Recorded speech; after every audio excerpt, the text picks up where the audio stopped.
Então vamos lá. Mateus capítulo 22.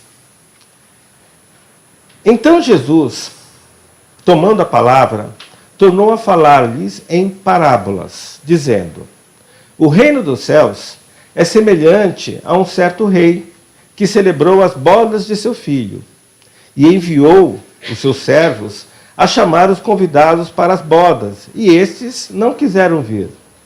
Depois enviou outros servos, dizendo: Dizei aos convidados: Eis que tenho o meu jantar preparado, os meus bois e cevados já mortos, e tudo está pronto.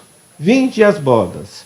Eles, porém, não fazendo caso, foram um para o campo, outro para o seu negócio, e outros, apoderando-se dos seus servos, os ultrajaram e os mataram. E o rei, tendo notícia disto, encolerizou-se e, enviando seus exércitos, destruiu aqueles homicidas e incendiou a sua cidade. Então diz aos servos: As bodas, na verdade, estão preparadas, mas os convidados não eram dignos.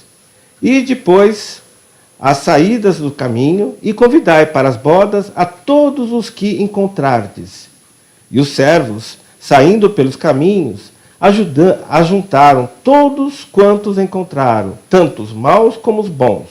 E a festa nupcial foi cheia de convidados. E o rei, entrando para ver os convidados, viu ali um homem que não estava trajado com vestes de núpcias. E disse-lhe: Amigo, como entrastes aqui não tendo a veste nupcial? E ele emudeceu. Disse então o rei aos servos: Amarrai-o de pés e mãos, levai-o e lançai-o nas trevas exteriores. Ali haverá pranto e ranger de dentes, porque muitos são os chamados, mas pouco os escolhidos. Bem, esse ensinamento de Jesus é muito profundo. Tem diversas interpretações, diversos níveis de entendimento. Mas Jesus era um mestre. Ele tinha diversas formas de ensinar. Então ele ensinava através de dissertações ético-morais, que eram os famosos sermões. Ele ensinava através de representações. Jesus, sim, fazia teatro, isso era uma forma dos mestres ensinarem, se fingir que estava bravo com o discípulo, por exemplo, ou se fingir que não sabia de determinada coisa.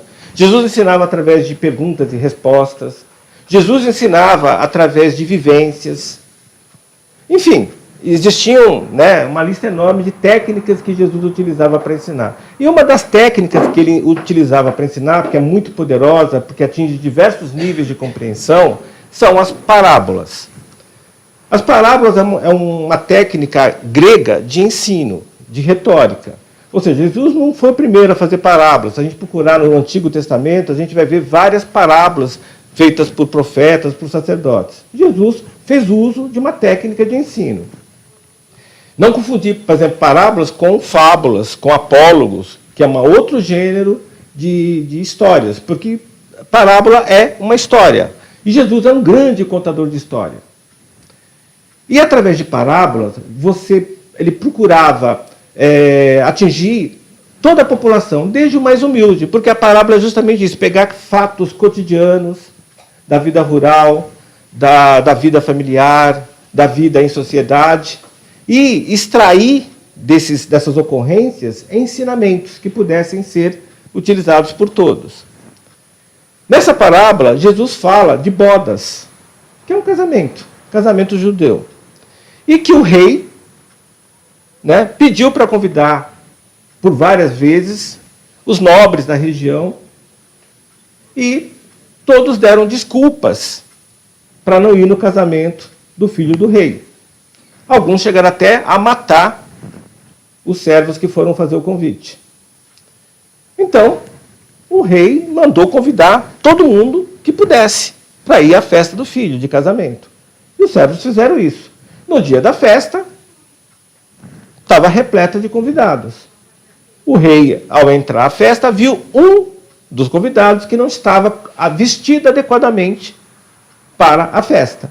E aí o rei mandou punir este convidado tirando-o da festa. A dica para a gente entender essa parábola, Jesus coloca no início. Né? As bodas, ele faz um paralelo com o reino dos céus. E o que seria o reino dos céus? Não é um local no espaço e no tempo. O reino dos céus é um estado de consciência do espírito. É o espírito em situação de iluminação, de santificação, de purificação plena. É um estado onde o espírito, nós somos espíritos, ele se confunde com o Criador. Não é que ele perde a identidade, mas ele sente, ele percebe o Criador em tudo que lhe cerca. Nos animais, nos vegetais, nas pessoas, na própria criação, ele vê, ele sente, ele percebe o divino, o Criador. Essa entidade que cada um de nós percebe e sente de uma forma diferente, porque nós temos consciências diferentes. Alguns percebem o divino como um senhor sentado no trono, né, com barbudo, com cajado, que fica observando, castigando, perdoando, abençoando, né, dirigindo as coisas. Outros percebem o divino como uma entidade, como uma energia, como uma potência, mas não conseguem nem descrever. Tudo bem. Não tem certo ou errado, porque ninguém sabe a verdade. Tem alguns até que não acreditam na existência de um Deus. Então, tudo bem. Isso vai de cada um. Vai da consciência do nível evolucional de cada um. Nós temos que aceitar. O fato é que essa parábola é um convite para todos nós. O rei ali é a figura do divino, do Criador. Ele convida a todos nós a um dia estarmos em sintonia, em ressonância com Ele. É um convite para todos. Alguns de nós não desculpa, como alguns dos convidados do rei deram desculpa. Eu não tenho tempo, eu vou fazer determinada coisa. A gente faz isso direto. Eu não tenho tempo para fazer isso, para fazer aquilo. E a gente cria uma justificativa, não tenho tempo. Sendo que o tempo é igual para todo mundo. A gente não priorizou, é diferente. Porque são escolhas que nós fazemos. Nós fazemos escolhas o tempo todo. Então, dizer que não tem tempo não é uma boa justificativa. Porque, na verdade, nós não priorizamos. Nós escolhemos uma coisa em detrimento da outra, porque o tempo é igual para todos. Porque alguns podem e outros não. Então, o convite está feito. Muitos de nós não vão aceitar o convite. Outros de nós vão aceitar o convite, mas vão pecar porque não vão estar adequadamente vestidos. E por não estar preparados, capacitados, habilitados, também vão ter dificuldade em se sintonizar com o divino. Ou seja, não basta aceitar o convite. Eu tenho que me capacitar, que me habilitar. Os evangélicos, eu vi isso numa palestra evangélica no YouTube. Eu também assisto palestras evangélicas. Eu aprendo muito com os pastores no YouTube, tem muita coisa legal. Eu vi uma palestra de um pastor, não me foge o nome agora, onde ele coloca Jesus como comandante de uma barca. E que Jesus é o comandante dessa barca que vai levar os eleitos até o reino dos céus. Bonita essa figura, né? Então Jesus aí seria um avatar do divino, o próprio divino manifesto, que fica lá recebendo as pessoas que aceitaram Jesus, aceitaram Deus. Ele os coloca na barca e os leva até o reino dos céus. Por que eu achei interessante? Porque se a gente pensar, e isso estender para as outras religiões, no judaísmo, para você alcançar o reino dos céus, basta você ser judeu, porque o judeu é o povo eleito. Então, se você nasceu judeu, você já está eleito para pertencer à barca. se você se converte também. Então, se eu sou judeu, basta me apresentar ao comandante da barca, que é Jesus, e dizer que eu faço parte do povo eleito, que eu entro na barca e estou salvo. Alcancei a salvação. O que é a salvação? Ficar livre de ter que passar por planos de provas de expiação. Então, basta eu ser judeu. Eu praticar o judaísmo. Bem, o cristão, de maneira geral, evangélico, católico, basta ele se arrepender. Ele chegar até Jesus e falar, eu me arrependo de tudo que eu fiz de errado. Que ele está perdoado e pode adentrar a barca. Até no leito de morte. Na extrema unção. Se ele disser que se arrepende, ele está salvo. Para entrar na barca. E no caso de nós espíritas, não é assim que a doutrina nos ensina. Nós temos que comprar o ingresso. Nós temos que ganhar a eleição. Para ser eleito, eu preciso participar de um escrutínio, de uma eleição, para poder ser eleito. Para me eleger, eu tenho que trabalhar.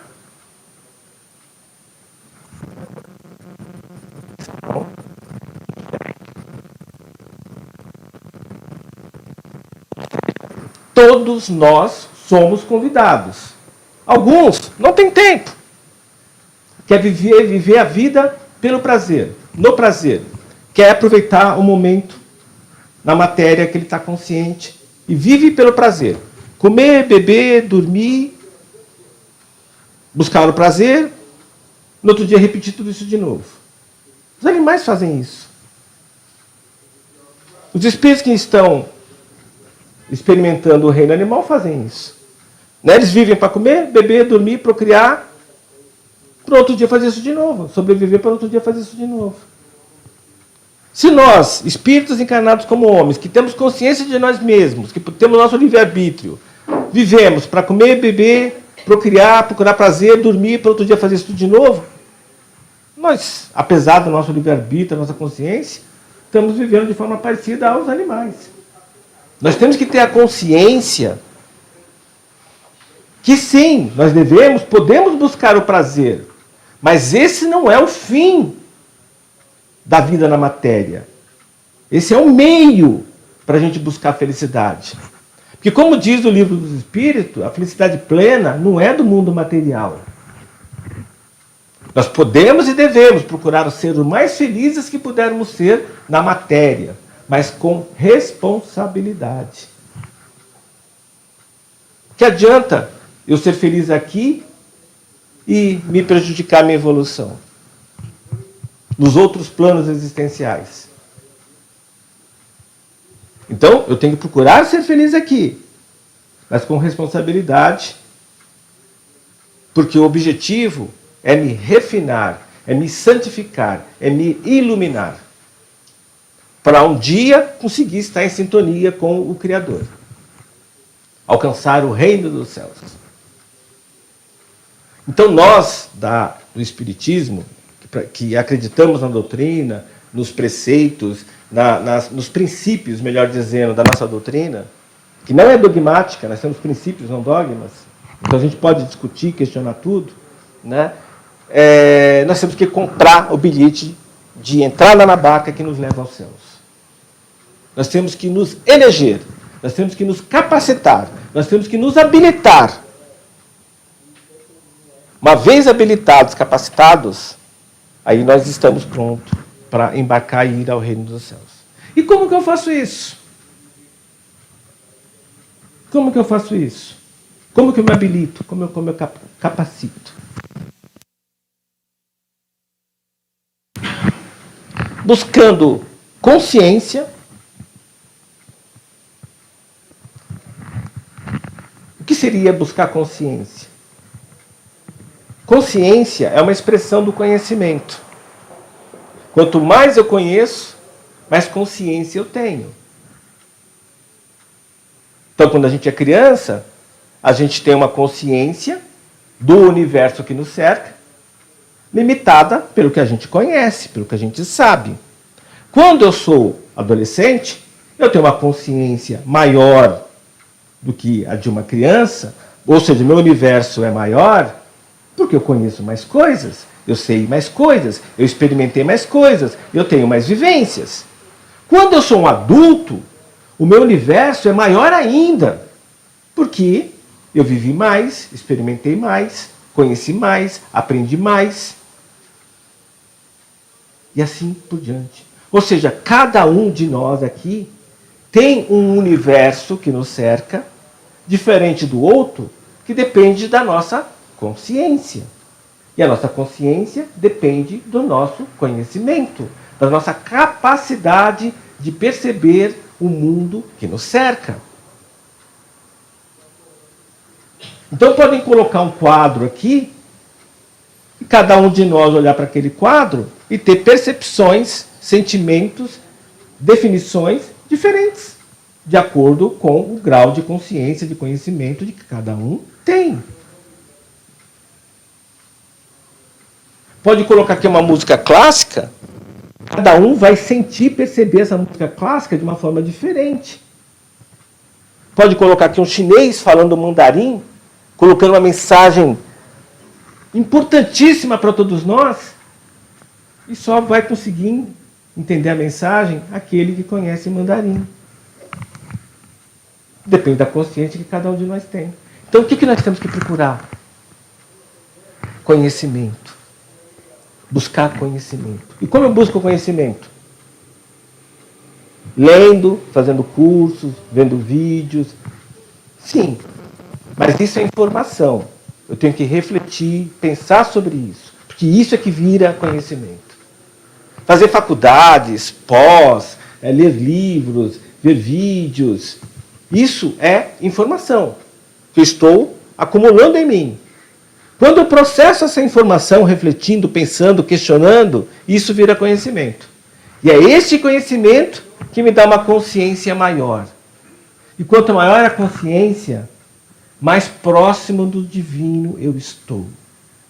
Mais em sintonia com o Pai eu estou. Porque maior a facilidade que eu tenho de perceber o Criador. Eu, criatura, perceber o Criador.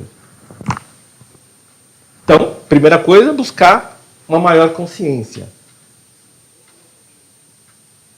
Aumentando o nosso conhecimento. Mas só isso basta? Não. Qual a próxima coisa? Reforma íntima. Nos refinar em espírito. Porque só conhecimento eu posso ser muito sábio. O que é o sábio? É aquele que aplica o conhecimento. Porque não adianta eu ter conhecimento se eu não aplico. Não serve para nada. Quando eu aplico aquele conhecimento de forma benéfica para mim e para as pessoas da minha volta, eu sou um sábio. Então tem níveis, né? Informação, conhecimento e sabedoria. Mas não adianta eu ser um sábio se eu não tenho um bom espírito, porque eu não vou conseguir ser sábio. Eu vou ter bastante conhecimento, mas eu posso usar de forma inapropriada, de forma errada. Por isso que tem espíritos que querem evoluir nas sombras, enquanto que outros evoluem na luz. Sabe Guerra nas Estrelas, né? Darth Vader, né? Nas sombras. É isso mesmo. A gente evolui na sombra e na luz. Tem espíritos poderosíssimos, com muito conhecimento, com muita energia, que estão na sombra. E eles querem evoluir na sombra porque querem poder. Outros evoluem na luz. Na verdade, nós ficamos oscilando entre luz e sombra. Né? Às vezes a gente tem consciência, está na luz, mas daqui a pouco alguém consegue nos tentar, puxa a gente para a sombra. Ou seja, da mesma forma que na matéria a gente oscila muito, tem dia que a gente está um anjo, tem dia que a gente está um demônio, né? Olhou para a gente torto, a gente já pensa mal. Nós somos espíritos. Ou seja, quando a gente desencarna, a gente continua sendo o que é. Que nem eu sou São Paulino, estou feliz. Quando eu desencarnar, eu vou continuar sendo São Paulino. Não vou virar corintiano.